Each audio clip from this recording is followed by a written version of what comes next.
Alhamdulillah wassalatu wassalamu ala Rasulillah wa ala alihi wa sahbihi wa man tabi'ahu wa mawalah. Bapak, Ibu, abang, kakak, adik, sahabat hijrah bersama Ustaz Abdul Somad, selalu dalam keadaan sehat walafiat, istiqomah, iman dan Islam, diberikan kebaikan dunia akhirat. Bang Alvin Firdaus beserta seluruh tim yang ada di Pontianak, juga tim yang ada di Pekanbaru Riau, mudah-mudahan kita semua selalu dalam lindungan Allah Subhanahu wa taala. Amin ya rabbal alamin. Kajian kita malam ini yang akan kita bahas adalah bagaimana pelajaran iktibar yang dapat kita ambil dari kisah Nabi Ayyub alaihi salam. Saya ringkaskan dalam 7 poin. Poin yang pertama, nama Nabi Ayyub itu sendiri. Ayyub menurut para ahli artinya ar-raji'u ilallah, orang yang kembali kepada Allah. At-taibu ilallah, taba yatubu tauban, raja'a yarji'u ruju'an, raji', orang yang kembali kepada Allah Subhanahu wa taala. Dalam hidup ini kita selalu mengembalikan sesuatu kepada Allah. Inna lillah wa inna ilaihi raji'un. Zahibun ila rabbi sayahdin, saya akan kembali kepada Allah. Orang yang tidak tahu tempat kembali, dia bingung mau pulang kemana. Orang yang tahu kampungnya jelas, habis merantau ini saya akan pulang kampung. Jangan sampai kampung kita diambil orang, apalagi digusur kampung kita, diambil kampung kita, tak tahu mau pulang kemana. Ini kampung kita yang abadi adalah kampung akhirat, kembali kita kepada Allah Subhanahu wa ta'ala. Jadi kalau ada orang mengatakan apalah arti sebuah nama, dalam nama adalah doa, dalam nama adalah makna, dalam nama Muhammad, orang yang terpuji, akhlaknya terpuji, namanya terpuji, kepribadiannya terpuji. Ayyub, orang yang kembali kepada Allah Subhanahu wa ta'ala, di saat senang maupun susah, di saat lapang maupun sempit, di saat gundah gulana. Karena hidup ini seperti naik perahu yang terkadang ada ombaknya, ada angin topannya, ada puting beliungnya. Di saat angin tenang, kita kembali kepada Allah. Kita katakan, alhamdulillah, anginnya tenang, udaranya cerah, ombaknya. Di saat dalam keadaan susah sempit, juga kita katakan, innalillah, semua datang dari Allah Subhanahu wa ta'ala. Semua ini ujian kepada Allah. Jadi di balik nama Nabi Ayyub alaihi salam, bagaimana mengembalikan segala sesuatu kepada Allah Subhanahu wa ta'ala. Itulah beda orang yang beragama dengan tidak beragama. Ada orang menganggap kalau dia beragama, hidupnya tenang, tidak ada ujiannya. Nah, itu keliru. Nabi-nabi itu orang paling dekat dengan Allah, tapi hidupnya juga penuh dengan ujian dan cobaan. Bedanya orang yang taat dengan orang tidak taat. Kalau orang tidak taat dapat nikmat, sombongnya luar biasa karena dia tidak bertuhan. Tapi kalau orang yang taat, saat dapat nikmat dia rendah hati. Dia katakan ini dari Allah, ini pujian dari Allah. Orang yang bertuhan saat dia dalam keadaan susah, dia mengatakan saya sedang diuji oleh Allah. Semuanya datang dari Allah dan akan kembali kepada Allah. Senang datang dari Allah dan akan diambil oleh Allah. Susah pun datang dari Allah dan akan kembali kepada Allah. Saya ini milik Allah. Lillahi ma fis samawati wa ma fil ardh. Apa yang ada di langit, apa yang ada di bumi milik Allah. Ayyub, saya akan kembali kepada Allah. Orang yang kembali kepada Allah dalam senang maupun susah.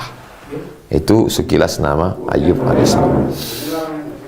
Bagaimana Nabi Ayyub alaihissalam? Mana pernyataan bahwa dia seorang nabi? Bisa dibuka dalam surat Al-An'am. A'udzubillahi minasyaitonir rajim. Wa nuhan hadaina min qablu wa min zurriyatihi, dan dari keturunan Nabi Nuh, Daud, wa Sulaiman, wa Ayyub, wa Yusuf, wa Musa, wa Harun, wa kadzalika najzil muhsinin. Jadi beliau adalah salah satu dari Nabi, Rasul, utusan Allah Subhanahu wa ta'ala. Nabi diambil dari kata naba. Naba artinya berita yang besar. Nabi orang yang membawa berita yang besar. Rasul diambil dari kata arsala yursilu rasulan. irsalan, rasulun, orang yang diutus. Rasulullah, utusan Allah Subhanahu wa taala dari Allah kepada umat manusia. Kenapa cuma 25 nabi dan rasul yang kita yakini? Kita meyakini lebih banyak daripada itu. Adapun 25 dari Nabi Adam sampai Nabi Muhammad SAW, itu yang disebutkan di dalam Al-Quran. Dan salah satu yang disebutkan dalam Al-Quran itu adalah Nabi Ayyub alaihissalam.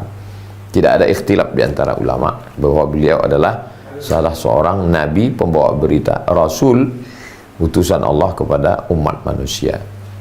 Di antaranya adalah Bani Israel, karena beliau termasuk daripada keturunan Nabi Yaqub alaihissalam. Tapi katanya Nabi Nuh, kok Nabi Yaqub? Nabi Nuh turun kepada Nabi Ibrahim, Nabi Ibrahim turun ke Nabi Ishak, Nabi Ishak turun kepada Nabi Yaqub. Keturunan Nabi Yaqub salah satunya adalah Nabi Ayyub alaihissalam. Jadi kalau dilihat turunan atasnya Adam, turunan agak bawah dikit Nuh, turunan lagi ke bawah Ibrahim. Dari Ibrahim cabang 2, Ismail itu menurunkan Nabi Muhammad SAW. Ishak, inilah para nabi-nabi seperti Nabi Musa, Nabi Isa, termasuklah Nabi Ayyub alaihissalam. Jadi kalau ada orang bangga, oh kami ini keluarga, kata orang Yahudi, banyak nabi-nabi di antara kami. Satu sisi kemuliaan, tapi satu sisi juga adalah menunjukkan penyakitnya kronis. Alhamdulillah yang ke rumah kami ini banyak dokter, Pak Ustadz, dokter spesialis jantung, dokter jantung koroner, dokter spesialis diabetes, dokter spesialis kulit. Hebat berarti rumah itu banyak dokter datang. Tapi di sisi lain, itu berarti rumah itu banyak penyakitnya. Kalau di rumah kita mungkin dokter umum saja, mantri dari puskesmas sudah cukup. Lebih kurang begitu gambarannya. Memang dilebihkan dia, banyak nabi-nabinya, tapi penyakitnya juga luar biasa. Itu terjadi pada Bani Israel. Tapi walau bagaimanapun, Nabi Ayyub alaihissalam diyakini oleh Yahudi, diyakini oleh Nasrani. Nanti kalau keluar suatu film Nabi Ayyub, jangan serta-merta kita tonton, karena ada banyak versi. Sama seperti Nabi Musa alaihissalam, sama seperti Nabi Ibrahim. Keluar filmnya, ternyata yang memproduksi adalah dari kalangan Yahudi atau Nasrani. Nah, itu versi mereka, jangan kita tonton. Lalu kenapa Nabi Muhammad SAW menceritakan tentang nabi-nabi itu? Nabi Muhammad kedatangannya mensucikan. Karena di antara sifat Nabi maksum, mensucikan nabi-nabi yang dinodai sejarahnya. Ada nabi yang dituduh berzina, ada nabi yang dituduh mabuk, ada nabi yang dituduh mengambil istri orang. Itu diceritakan dalam kitab-kitab mereka. Maka datanglah Nabi Muhammad SAW mensucikan nabi-nabi itu. Oh, jadi jangan katakan, oh ini nabi yang terakhir copy paste aja. Kalau nabi yang terakhir itu copy paste, berarti riwayatnya sama saja. Kedatangan Nabi Muhammad SAW menceritakan kisah nabi-nabi sebelumnya dengan mengkritisi berbagai macam tuduhan miring terhadap nabi-nabi itu, meluruskan kembali sejarah. Maka yang diceritakan Nabi Muhammad SAW dalam Al-Quran lebih detail, lebih lengkap. Ambil contoh Nabi Isa alaihissalam. Satu dalam surat Ali Imran, Ali keluarga, Imran punya istri bernama Hannah, Hannah punya anak bernama Maryam, Maryam punya anak bernama Isa alaihissalam. Lengkap detail tentang Nabi Isa. Satu lagi setelah surat Al-Kahfi, surat Maryam, bagaimana detailnya kelahiran Nabi Isa, selengkap-lengkapnya. Masa yang copy paste lebih lengkap daripada naskah asli? Nah, itu jadi banyak tuduhan-tuduhan itu mesti dibantah dengan pemikiran. Ilmu dibantah dengan ilmu, argumen dibantah dengan argumen. Emosional tidak menyelesaikan masalah. Kedatangan Nabi Muhammad SAW menceritakan nabi-nabi yang sebelumnya, meluruskan sesuatu yang menistai kepribadian para nabi, melecehkan, menodai. Maka Nabi Muhammad SAW mensucikan agama ini, menyempurnakannya. Al-yawma akmaltu lakum dinakum, hari ini kusempurnakan agama kamu, wa atmamtu alaikum ni'mati, kusempurnakan nikmatku, wa raditu lakumul Islam madina, aku ridhai bagi kamu agama Islam sebagai agama kamu. Yang ketiga, Nabi Ayub alaihissalam, wa kadzalika najzil muhsinin, dia termasuk orang yang ihsan, maqam yang paling tinggi ihsan, iman, Islam, ihsan. Orangnya muhsin, jamaknya muhsinun, jadi objek muhsinin. Wa kadzalika najzil muhsinin, demikianlah kami beri balasan kebaikan kepada orang yang sudah sampai pada maqam ihsan. Nabi Ayub sampai ke level itu. Keluarganya sakinah mawaddah warahmah, anak-anaknya soleh dan solehah, sehat-sehat, kebunnya subur, ternaknya melimpah ruah, rezekinya banyak. Balasan dari Allah SWT atas kebaikannya. Tapi di sisi lain itu juga ujian. Nah, ini perlu kita luruskan mindset pikiran kita. Kita selalu mengatakan kalau punya anak, punya istri, punya keluarga, punya rumah, punya kebun, punya harta, nikmat. Kalau sakit, kalau mati, kalau rugi, kalau miskin, kalau susah, laknat. Tidak begitu cara pandangnya. Anak ujian. Innama amwalukum wa auladukum fitnah. Sesungguhnya harta kamu dan anak kamu adalah ujian. Wala nabluwannakum bisyai'in, kami akan menguji kamu. Wa balawnahum bil hasanati was sayyi'at, kami uji kamu dengan hasanat yang baik-baik. Popularitas, viral, ujian. Jadi pejabat, diberikan amanah jabatan, ujian. Jadi orang kaya, banyak harta, ujian. Ganteng, ujian. Jadi nabi-nabi itu ceritanya itu adalah ujian. Kebetulan ada anak muda dapat ganteng, ujian Nabi Yusuf alaihissalam. Kebetulan jadi raja, jadi presiden, jadi bupati, jadi camat, jadi kepala daerah, ujian Nabi Sulaiman alaihissalam. Lihatlah bagaimana Nabi Sulaiman ketika diuji dengan jabatan, tidak ada semut yang terinjak. Nabi Sulaiman jalan, dia katakan berhenti, stop. Kenapa? Karena saya dengar ada panglima semut berkata, udkhulu masakinakum, wahai semut-semut semuanya kamu masuk sarang. Kenapa? Karena pasukan Sulaiman akan datang, awas terinjak perut kamu. Jadi kalau jadi pemimpin itu amanah, hanya secuil kekuasaan yang digunakan Allah. Jangan sampai ada rumah semut yang terganggu, jangan ada perut semut yang pecah. Apalagi rumah rakyat, apalagi kampung rakyat, apalagi milik orang. Kita akan dituntut di hadapan Allah Subhanahu wa taala. Jangan sampai kita ambil mata pencaharian orang, jangan sampai kita zalimi orang. Ittaquz zulma, takutlah pada perbuatan zalim. Fa inna zulma zulumatun yaumal qiyamah. Karena perbuatan zalim akan menjadi kegelapan pada hari kiamat. Kalau menang, kalau terpilih nikmat, kalau kalah laknat, belum tentu. Nah, jadi memahami itu dalam kacamata bingkai ini semuanya ujian. Kalau begitu cara kita memandang ujian, insya Allah kita akan selamat. Makanya saat dapat jabatan, seperti ucapan Nabi Sulaiman alaihissalam, hadza min fadli rabbi, ini adalah karunia dari Tuhanku, liyabluwani, untuk menguji aku, aaskur, apakah aku akan menjadi orang yang bersyukur, am akfur, atau justru aku menjadi orang yang kufur. Maka Nabi Ayub alaihissalam ketika diuji dengan ujian yang begini, dia tetap menjadi muhsinin, orang yang ihsan. Apa itu ihsan? Anta'budallah ka'annaka tarah, menyembah Allah seperti seakan-akan dilihat Allah. Fa illam takun tarah, kalau tidak merasa melihat Allah, tidak bisa melihat Allah, fa innahu yarak, rasakanlah Allah melihat engkau. Ini anak titipan Allah, ini kebun titipan Allah, ini binatang ternak titipan Allah, ini istri titipan Allah. Dia tidak menjadi angku, tidak sombong. Ini anak saya, ini keluarga saya, karena saya hebat manajemen ekonomi, ini jabatan saya. Apa beda kita dengan orang ateis? Tidak te Tuhan, keyakinan. Orang yang meyakini tidak ada Tuhan, na'udzubillah. Orang yang bertuhan, ketika dia mendapat nikmat, dia katakan, hadza min fadlillah, ini karunia dari Allah, liyabluwani, untuk menguji saya. Nabi Ayub tidak sedikit pun sumbing imannya. Ketika mendapatkan nikmat itu, dia tetap bersyukur, dia tetap baik, dia tetap beradab, dia tetap berakhlak, dia tetap memuji, dia tetap mengagungkan, dia tetap memuliakan Allah. Dia sadar bahwa diri dia adalah makhluk yang diciptakan. sedangkan yang menciptakan adalah Al-Khaliq, Allah Subhanahu wa taala. Memahami bahwa semua kenikmatan adalah ujian. Sehat ini ujian, sakit juga ujian. Banyak orang yang lulus ujian sakit, ujian sehat banyak yang tidak lulus. Harta ujian, miskin juga ujian. Yang lulus banyak ujian miskin. Pas dikasih ujian harta, lupa. Kenapa si Anu itu masuk penjara? Ya, korupsi. Yang korupsi itu kan orang yang punya harta. Yang korupsi kan orang yang punya jabatan. Orang yang nggak punya jabatan, apa yang mau dikorupsi? Makanya banyak ketika menjadi rakyat jelata, lulus.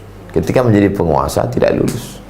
Dulu waktu masih kos-kosan, tinggal di rumah kos, makan pagi nggak sarapan, pergi ke kampus, meneriakkan slogan reformasi, lulus. Setelah 20 tahun berganti, zaman, rezim berubah, duduk di parlemen, tidak lulus. Jadi ketika jadi mahasiswa, lulus. Ketika berteriak unjuk rasa di jalan, lulus. Ketika diberikan betul tempat itu, ternyata tidak lulus. Berapa banyak orang seperti itu. Ketika belum ada jabatan, lulus. Setelah dapat, justru tidak lulus. Ketika belum ada harta, lulus, sabar, zikir, sholat. Ketika sudah harta, angkuh, sombong, berhenti sholat, muncul takburnya, muncul angkuhnya, muncul sombongnya. Itulah manusia. Dan ulama tidak pernah berhenti menyampaikan itu. Selama manusia itu masih berotak, berakal, berhati, berfikiran, selama di badannya itu masih mengalir darah, urat, dan nadi, jantung, ya tetap kita sampaikan. Afala ta'qilun, kenapa tidak berpikir? Kecuali nanti manusia ini udah berubah jadi transformer, jadi robot semua, barulah kita berhenti, karena mereka tidak khitab. Ayat Quran, hadis itu tidak lagi kepada mereka. Yang ketiga, ujian yang diberikan Allah Subhanahu wa taala kepada Nabi Ayyub alaihissalam, ujian dalam bentuk meninggal anaknya. Imannya tetap kuat, habis semua harta dengan kebun, dengan ternaknya. Menurut satu riwayat, itulah yang disebut dengan musibah likuifaksi yang terjadi beberapa tahun menimpa saudara kita yang ada di Palu. Saya sampai ke Palu membawa bantuan. Seminggu sebelum kejadian saya di Palu, sepekan setelah kejadian saya datang lagi bawa bantuan. Pohon kelapa bergeser. Pohon kelapa yang ditanam orang bergeser ke tanah orang lain. Rumah-rumah bergeser. 10-20 meter ke bawah tanah itu bergerak, hilang ditelan gunung. Ternak mati, kebun kering, anak meninggal. Semua anaknya meninggal. Semua ternaknya mati. Semua kebunnya hilang. Puncaknya adalah sakit kulit. Ada orang ketika ternak hilang sabar, ketika kebun hilang sabar, pas anak hilang error. Anak hilang, kebun hilang, ternak hilang, sabar. Karena itu ekstern, di luar diri. Tapi begitu kena di badan, mulai dia 4: anak, kebun, ternak, kulit, badan. Dia tetap tegar, tidak goncang imannya. Makanya ketika Nabi ditanya, man asyaddun nasi bala'an, siapa orang yang bala ujiannya paling keras ya Rasulullah? Kata Nabi SAW, al-anbiya, yang paling keras ujiannya adalah nabi-nabi. Summal amsal fal amsal, kemudian di bawah itu wali-wali, itu ujiannya luar biasa, diusir, dibunuh, dicaci maki, disumpah serapah. Jadi kalau kita lihat, sebutlah ulama-ulama bagaimana ujiannya. Hadratus Syekh Hasyim Asy'ari, bacalah biografinya, bagaimana ditangkap dalam perjuangan. Panglima Besar Jenderal Sudirman, tuduhan-tuduhan sesat terhadap Kiai Haji Ahmad Dahlan menghadapi tahayul bid'ah dan khurafat. Bagaimana yang dihadapi oleh ulama sebelum itu, Syekh Yusuf Al-Makassari. Bagaimana Syekh Abdul Somad Al-Falimbani meninggal ketika mendengar berita bahwa saudara-saudara di Kedah, Malaysia diserang oleh pasukan Siam Thailand. Terbang langsung ke sana. Bukan terbang naik pesawat, melewati laut Sumatera, menyeberang Selat Malaka sampai ke Semenanjung, berperang, meninggal, makamnya di Patani, Thailand. Menulis kitab Fadailul Jihad. Beliau orang tasawuf, tarekat Samaniyah, seorang mursyid, faqih. Nah, ini adalah bagian dari ujian yang diberikan Allah Subhanahu wa taala. Nabi Ayub alaihi salam, kedua-dua ujian itu dia hadapi, dia lulus dua-duanya. Ada orang diuji miskin lulus, uji kaya nggak lulus. Ada orang pas diuji kaya lulus. Bangun masjid, beri santunan, fakir miskin, anak yatim, dermawan. Begitu bangkrut, mabuk, nggak kuat menghadapi. Dulu dihormati orang, dulu disanjung orang, dulu dimuliakan orang, sekarang dihina orang, tak dihormati orang, nggak siap mental. Akhirnya mabuk, sakau. Beliau tidak. Saat miskin, saat kaya bersyukur, saat miskin bersabar. Itulah Nabi Ayub alaihi salam. Lalu kemudian pelajaran yang keempat, akhlak, adab Nabi Ayub alaihi salam. Tidak sekalipun Nabi Ayub berdoa mengadu kepada Allah, ya Allah, ternakku mati, kebunku mati, anakku mati, aku kena penyakit kulit. Gak ada. Satu-satunya ayat yang bercerita tentang Nabi Ayub berkeluh kesah kepada Allah, perhatikan bunyinya baik-baik. Surat Al-Anbiya ayat 83. Anni, sesungguhnya aku, massaniyad dur, aku kena penyakit. Dur, sesuatu yang mudarat. Dia tidak sebut nama penyakitnya. Aku terkena, tersentuh. Anni massaniyad dur. Bahasanya lembut sekali. Dia tidak katakan ana musab bil marad, saya kena penyakit. Tidak. Aku tersentuh oleh sesuatu yang memudaratkan. Bagaimana kabar kamu? Saya sakit Pak Ustaz. Ya enggak? Kamu bagaimana? Anni massaniyad dur. Aku disentuh oleh sesuatu yang tidak menyenangkan. Wa anta arhamur rahimin. Engkau maha penyayang di antara yang sayang. Enggak ada dia bilang sembuhkan aku, sehatkan aku kan nabi kok kena penyakit. Ya Allah, tolong, enggak ada. Anni massaniyad dur wa anta arhamur rahimin.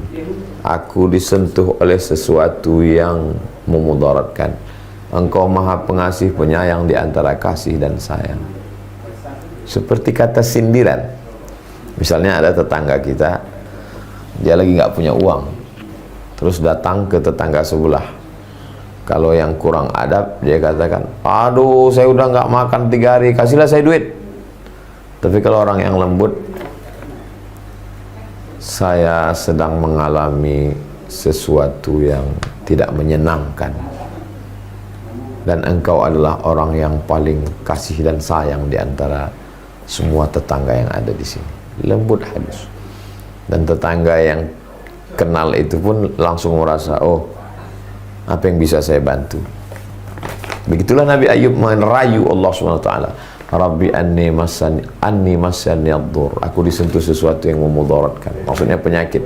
Wa anta arhamur rahimin.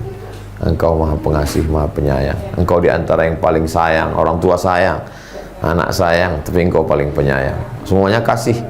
Engkau yang paling kasih dan sayang. Maka ini bagus sekali dibaca ketika kita sedang sakit. Anni massaniyad durru wa anta arhamur rahimin. Anni massaniyad durru wa anta arhamur rahimin. Anni massaniyad durru wa anta arhamur rahimin. Yang kelima, Nabi Ayub alaihissalam diberikan Allah Subhanahu wa taala jawaban. Bagaimana seorang laki-laki jatuh cinta dengan perempuan, mengirimkan surat pendek, suratnya itu direspon. Oh, itu luar biasa itu. Mimpi kita ketemu Habib, orang yang selama ini ingin kita ketemu, itu seakan-akan direspon gitu. Keinginan kita itu direspon. Atau kita menzikirkan suatu doa, tiba-tiba malam itu kita mimpi, itu senangnya luar biasa. Kenapa? Karena ada respon. Saya dari dulu selalu membaca Bismillahilladzi la yadurru ma'asmihi syai'un fil ardi wala fis sama. Bismillahilladzi la yadurru ma'asmihi syai'un fil ardi wala fis sama. Saya yakin doa itu mustajab, karena doa itu dari Allah, dari Rasulullah SAW. Sampaikan dari guru-guru sampai ke kita. Sampai suatu malam saya tidur, bangunnya mimpi. Setelah bangun saya sadar, dalam tidur itu saya sedang dikejar orang kafir mengejar saya. Dikejar-kejarnya, saya bawa golok panjang, saya cabut golok saya tebaskan ke kepala. Orang yang mengejar saya itu gundul, botak. Saya tebaskan ke kepalanya seperti menebas besi. Besi ketemu dengan besi, ting ting, kepalanya nggak apa-apa.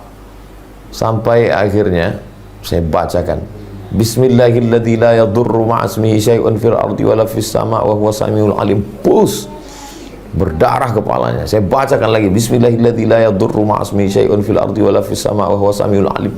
Berdarah kepalanya. Bismillahilladzi la yadurru ma'asmihi syai'un fil ardi wala fis sama' wa huwa samiul alim. Berdarah kepalanya, dia tumbang jatuh. Saya terbangun. Begitu dahsyatnya doa Bismillahilladzi la yadurru ma'asmihi syai'un. Orang yang kebal, yang nggak mempan kena pedang, kalau dibacakan itu pecah juga kepalanya, luka.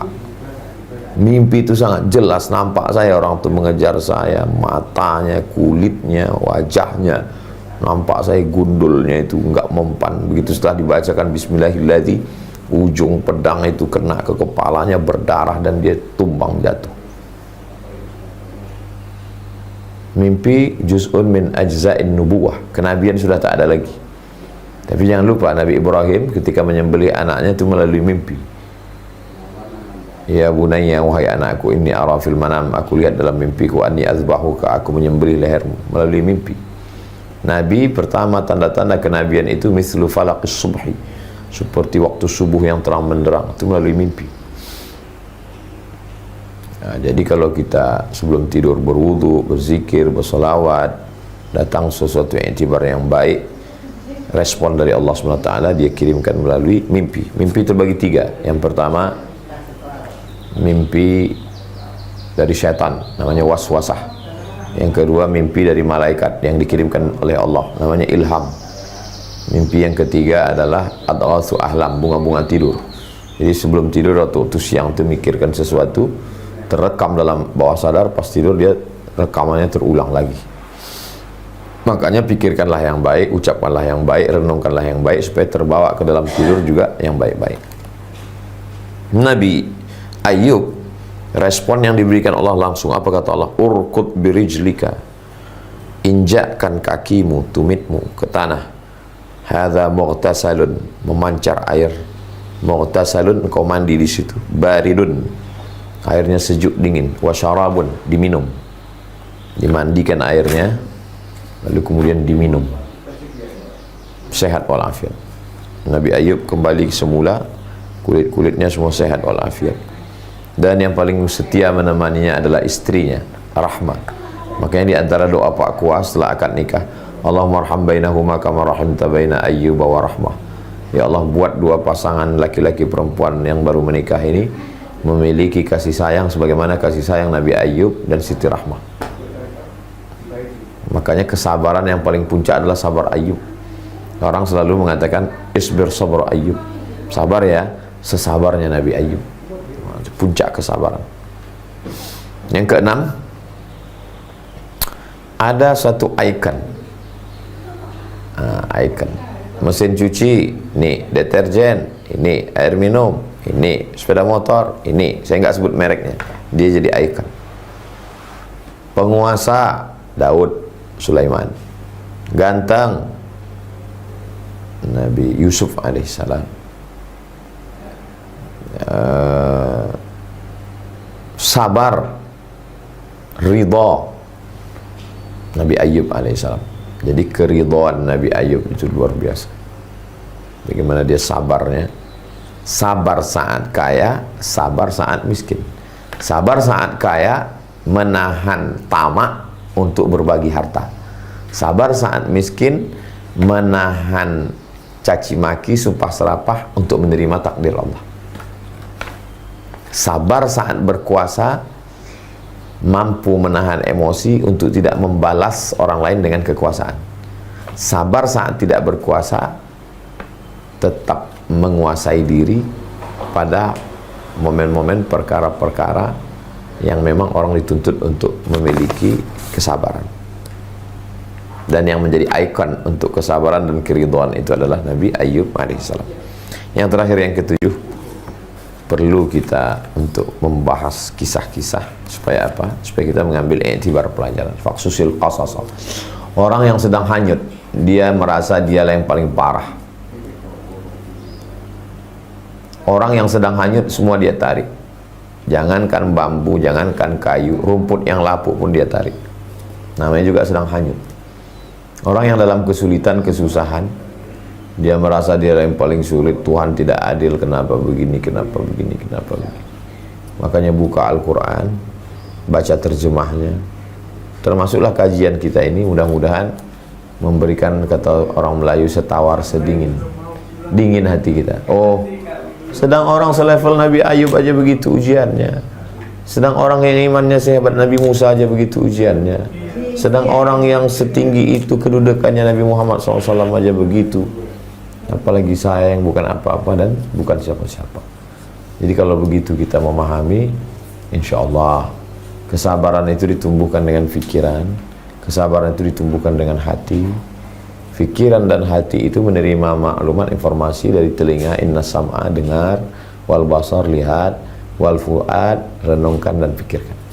Kita sudah dengar tentang Nabi Ayub, kita sudah baca tentang Nabi Ayub, sekarang dia masuk ke hati kita, masuk ke pikiran kita. Kita menjadi orang yang lebih sabar, lebih ridha, melihat kekayaan, keberhasilan sebagai ujian, melihat kesulitan hidup juga sebagai ujian. Mudah-mudahan kita selalu diberikan kesabaran Nabi Ayub alaihissalam. Di akhir majelis mari kita sama berdoa kepada Allah. A'udzubillahi minasyaitonirrajim. Bismillahirrahmanirrahim. Alhamdulillah rabbil alamin, wassalatu wassalamu ala asyrafil anbiya'i wal mursalin wa ala alihi washabbihi ajma'in. Allahumma salli ala sayyidina Muhammad wa ala ali sayyidina Muhammad. Assalamualaikum ya Rasulullah. Allahumma ja'alna minas sabirin, jadikan kami orang yang bersabar ketika kau uji dengan kesulitan. Wa ja'alna minas syakirin, jadikan kami orang bersyukur ketika kau uji dengan kenikmatan. Allahumma syrah sudurana, lapangkan hati kami menerima semua yang sudah kau tetapkan. Allahumma ja'alna radina liqada'ik, jadikan kami orang yang ridha menerima segala takdir ketetapanmu yang sudah tertulis di Lauhul Mahfuz ya Allah. Wa ja'alna sabirin, jadikan kami sabar. Wa ja'alna syakirin, jadikan kami syukur. Wa ja'alna minal mukhlasin, jadikan kami termasuk orang-orang yang diikhlaskan, dijadikan Allah sebagai orang yang ikhlas. Rabbana taqabbal minna, terima segala amal kami, wa tub alaina, terima taubat kami. Rabbana fir lana dzunubana, ampunkan dosa kami, wa li abaina, ayah kami, wa li ummahatina, ibu kami, wa li azwajina, pasangan hidup kami, wa li dzurriyyatina, anak cucu keturunan kami, wa liman ahsana ilaina, orang-orang yang berbuat baik pada kami. Rabbana atina fid dunya hasanah wa fil akhirati hasanah wa qina adzabannar. Wa sallallahu ala sayyidina Muhammad wa ala alihi wasallam, walhamdulillahi rabbil alamin. Terima kasih Bang Alvin Firdaus beserta seluruh tim. Begitu juga dengan tim yang ada di Riau, Bapak, Ibu, Abang, Kakak, Adik, sahabat hijrah bersama Ustaz Somad, semuanya. Kita tidak pernah berpisah karena kita selalu bersama dalam doa, dalam zikir, dalam munajat, dalam sujud, kita selalu saling mendoakan. Berkah selalu, sukses. Assalamualaikum warahmatullahi wabarakatuh.